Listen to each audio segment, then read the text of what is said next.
দাদার থেকে গল্প শুনে বাবার চক্ষু চড়ক গাছ। তাদের সময় উঠান ভরা ছিল শুধুই মাছ। বাড়ির পাশেই খালের পাশে মাছ ছিল যে ভরা, এত এত মাছের বাহার হাত দিয়ে যায় ধরা।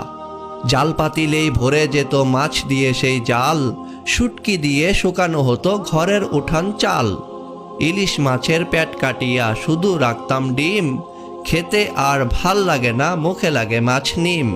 সেই গল্প ভুলে বাবায় বলে আমায় শোন, কত কত মাছ খেয়েছি হাত দিয়ে তুই গুন। আমরাও কি কম ধরেছি মাছ রে খালের পাড়ে, সেই স্মৃতির কথা বাবা বলেন বারে বারে। খেতে খেতে মাছ বুঝিলি মুখ হলো যে ব্যথা, তোদের কাছে স্বপ্ন এসব শুধুই রূপকথা। ইলিশ যখন ভাজতো জানিস 10 বাড়িতে ঘ্রাণ, দূর থেকে সেই ঘ্রাণ পেলে ভরে যেত প্রাণ। আহা কি স্বাদ ছিল রে, দুদিন রইত মুখে।